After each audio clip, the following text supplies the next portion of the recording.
नेता प्रतिपक्ष सम्राट चौधरी ने कहा है कि सम्राट अशोक के शिलालेखों पर अतिक्रमण हटाने का एक ऐतिहासिक दिन है। अतिक्रमण से मुक्त होने पर शिलालेख की पूजा होगी। 10 दिनों में वो पूजा करेंगे। सासाराम में 25 साल से सम्राट अशोक के शिलालेख पर अवैध कब्जा हुआ था। लालू प्रसाद यादव नीतीश कुमार की सरकार के समय से यह शिलालेख पर कब्जा किया हुआ था। प्रधानमंत्री नरेंद्र मोदी के कार्यालय से अतिक्रमण को खाली कराने के लिए मॉनिटरिंग की गई। कांग्रेस पार्टी के नेता ने सम्राट अशोक के शिलालेख पर कब्जा किया हुआ था। सम्राट अशोक का शिलालेख पर अतिक्रमण मुक्त कराने के लिए केंद्र सरकार द्वारा 12 पत्र बिहार सरकार को भेजा गया, लेकिन बिहार सरकार ने इसके लिए कुछ नहीं किया। नरेंद्र मोदी सरकार के कारण यह संभव हो पाया। अब इसकी पूजा बीजेपी 10 दिनों में करेगी। इसके बाद केंद्र सरकार और बिहार सरकार से मांग है कि इस शिलालेख का सौंदर्यीकरण किया जाए। कल एक ऐतिहासिक दिन था जब सम्राट अशोक के शिलालेख की मुक्ति हुई और इस मुक्ति को हम एक विजय दिवस के तौर पर भी मनाने का काम करेंगे और हम शिलालेख पूजा भी करेंगे।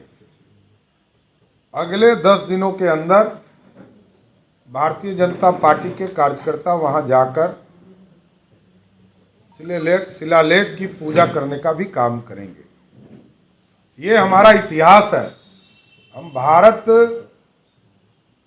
सरकार को और भारत सरकार के यशस्वी प्रधानमंत्री जी को विशेष तौर पर धन्यवाद देना चाहते हैं कि सासाराम की घटना, आप सोचिए कि लगभग 25 साल से उस पर अवैध कब्जा किया गया और लालू प्रसाद जी और नीतीश कुमार जी के राज में तुष्टीकरण के चलते वहां सम्राट अशोक के शिलालेख को आजाद नहीं किया जा रहा। हम प्रधानमंत्री जी को इसलिए विशेष तौर पर धन्यवाद देना चाहते हैं कि हमने 1 अक्टूबर को इस पर धरना दिया था और उसके बाद ही प्रधानमंत्री जी के कार्यालय से लगातार इसकी मॉनिटरिंग की जा रही थी कि इसको खाली कराया गया कि नहीं किया गया। पुरातत्व विभाग भारत सरकार को लगातार वहां बैठक करने के लिए भेजा गया और वहां के चाबी, ये भी सोचिए कि कांग्रेस पार्टी के एमजी अंसारी जी के द्वारा, ये कांग्रेस पार्टी के नेता हैं, ये सम्राट अशोक के शिलालेख को कब्जा किए हुए थे। ये कांग्रेस पार्टी के नेता हैं। इसलिए महागठबंधन के लोग नहीं चाहते हैं कि हमारा इतिहास दुनिया देखे। हम जिस भारत के अशोक स्तंभ की पूजा करते हैं, हमारा पहचान है, उस सम्राट अशोक के शिलालेख को ये दिखाना नहीं चाहते। उसको अवैध कब्जा किया गया और लगभग 12 चिट्ठी भारत सरकार ने भेजी बिहार सरकार को। बिहार सरकार के कान पर जू तक नहीं रहेगा।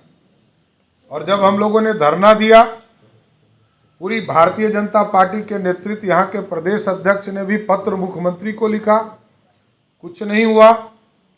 प्रधानमंत्री के कार्यालय ने पूरी तरह पुरातत्व विभाग को भी मॉनिटरिंग किया। आप जाएं, डिस्ट्रिक्ट मजिस्ट्रेट से बात की, मैं स्वयं गया डिस्ट्रिक्ट मजिस्ट्रेट को प्रोटोकॉल तोड़कर। मैं कैबिनेट मिनिस्टर के दर्जा में हूं तो भी मैंने प्रोटोकॉल तोड़कर जाकर ज्ञापन दिया और ये आग्रह किया कि इसको यथाशीघ्र कार्रवाई किया जाए। हम जिला प्रशासन को भी धन्यवाद देते हैं, उसने पूरी कार्रवाई की। पुरातत्व विभाग वहां पर जाकर लगातार बैठा रहा और प्रधानमंत्री कार्यालय ने इसको आगे बढ़ाने का काम किया।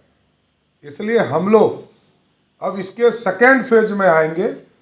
अभी एक चाबी उपलब्ध कराया गया है पुरातत्व विभाग को और हम वहां जाकर उस शिलालेख की पूजा करेंगे और जब शिलालेख की पूजा कर लेंगे तब पूरी तरह संतुष्ट हो जाएंगे कि हमारा शिलालेख सुरक्षित है।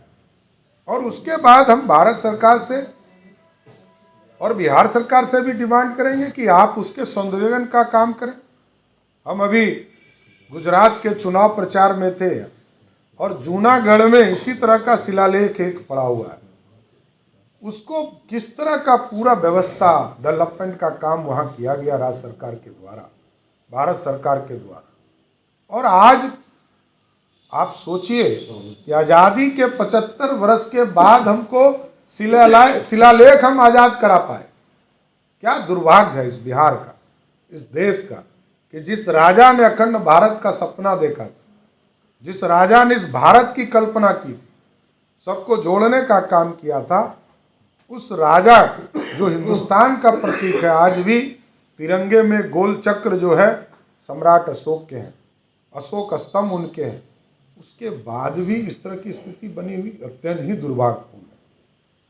और लोग यदि ये कहते हैं, कुछ लोग सेकुलरिज्म की बात करते हैं, सेकुलरिज्म तो वो है नहीं, वही सांप्रदायिक है। तुष्टीकरण राष्ट्रीय जनता दल और जदयू के लोग कर रहे हैं। आप यदि किसी एक समुदाय को आगे बढ़ाने की बात करते हैं, यही तुष्टीकरण है। और हम सबकी बात करते हैं। बौद्ध धर्म अल्पसंख्यक समाज में माने जाते हैं बिहार, और लेकिन हम पूरे भारत के लोगों को हिंदू समाज भारतीय मानते हैं। इसलिए भारतीय जनता पार्टी इस कार्यक्रम को और आगे संतुष्टि का भी कार्यक्रम करेगी।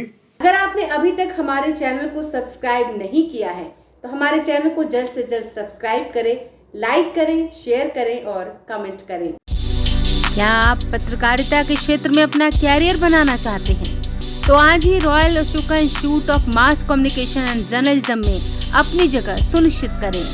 आर्यभट्ट ज्ञान विश्वविद्यालय पटना से मान्यता प्राप्त 100% प्लेसमेंट के साथ royal Ashoka institute of mass communication and journalism नामांकन जारी है। हमारा पता है DS/16 गायत्री मंदिर के समीप, कंकड़ बाग, पटना 8,20,000। आप हमें संपर्क भी कर सकते हैं। हमारा मोबाइल नंबर है 9955456126।